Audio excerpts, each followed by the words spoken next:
back in the garage today, just working on some random art pieces, lamps, clocks, that kind of thing.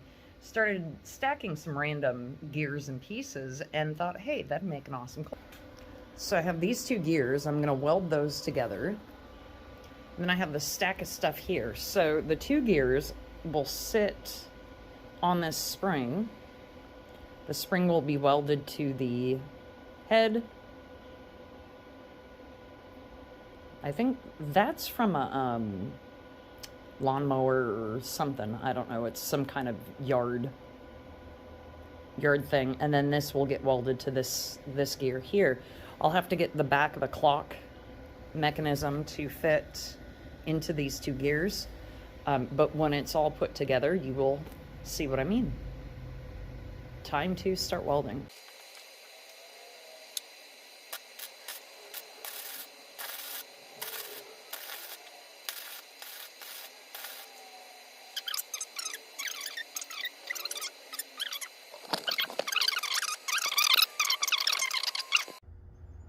Okay, this is how this will look when it's all tacked together and stacked.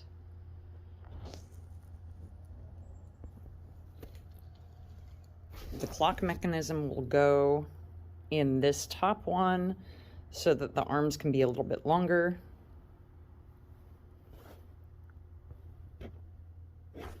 I'm not keen on this. This is a little choke guy. I'm probably going to paint him. I'm going to clean this up real quick before I tack it together, and not keen on that thing.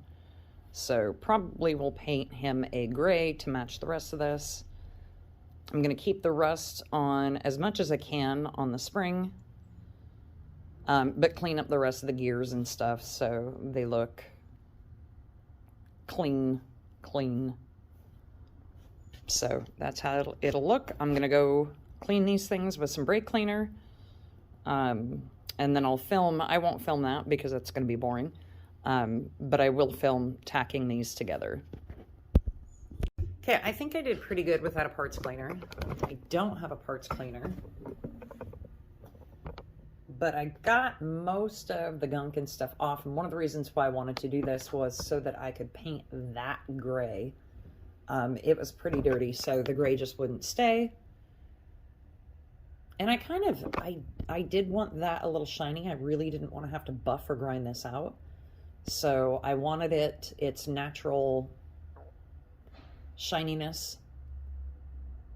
So this, it's a little tilted right now. None of this is welded. I'm going to weld it on screen for you guys.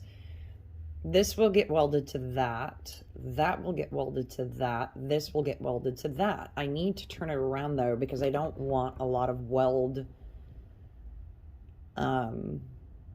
bits showing. I want as few as welds as I can in an exposed space.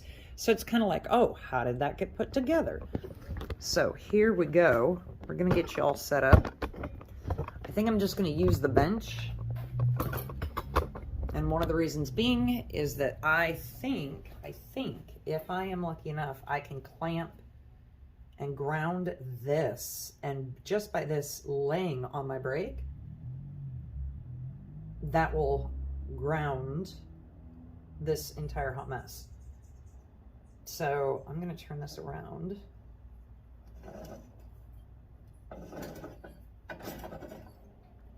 And I want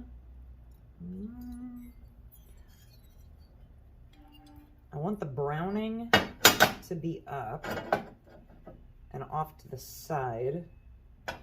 Yeah, there's a label. Oh, it's not going to show regardless of what I do.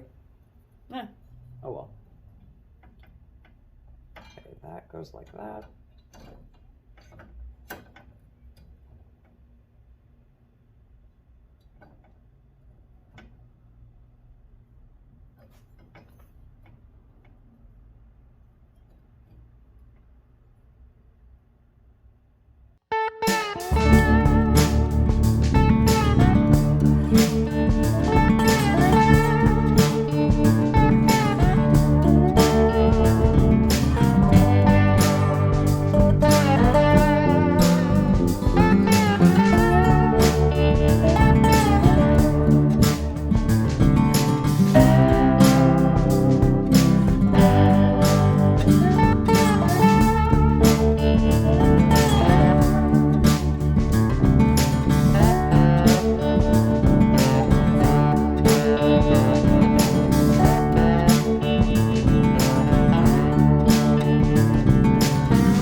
want to polish it too much because once you get to grinding on this, this grinds off really easy.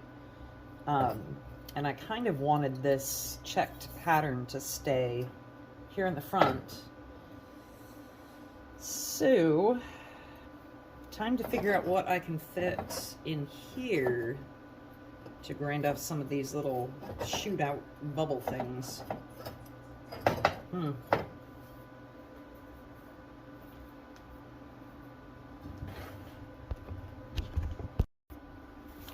Okay, 150 grit on this thing. I think this will give me the angle that I need, and I hope that it will clean off the grime.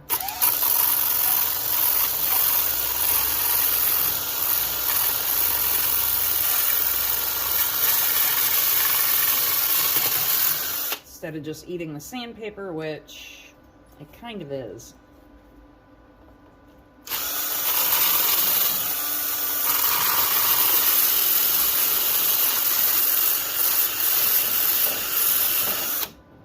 Yeah, but it's cleaning it.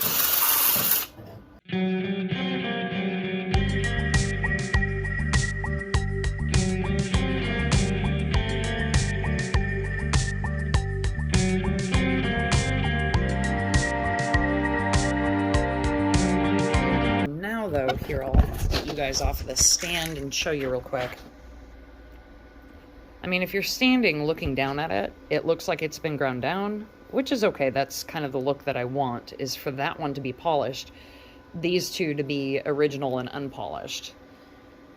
So that actually turned out okay. There's a little bit of splatter right here in the corner you can see, but I mean, it's underneath it, so it doesn't look too bad. I'm going to take a little more of my oven spray and spray it in here to get some of the heat dust stuff off, and just to give it one good clean down again. And we're going to go to Michael's, I think Michael's, because I don't know where else to get them other than ordering them online. The little box that will fit here in the back to make the clock do its thing. So the back of it cleaned up pretty nicely. Okay. I went and bought a mechanism from Michael's. I'm not sure if I really like the hands or if I'm going to change those out, but whatever I do for the hands, they've got to be pretty lightweight. It's not the best little mechanism. It's made in China. One little AAA battery. I just glued it with a little tack of super glue to the gear, but it is running. See these hands here, there's like a washer missing for the top hand, and I'm not sure why that is. It's like a flaw in their design of this piece. So I might do a little bit of gluing for the hands here in a little bit, but all of it right now is just press fit on. But that is my clock out of gears and old parts. Oh, here's a package. I don't know if I'm gonna look for one online, a little bit better of a setup here. This was only $8.50. Here's the packaging for it. You can get it at any Michael's. They have the ones with the smaller arms and the ones with the bigger arms. They didn't have a whole ton of choice, but that's okay for now.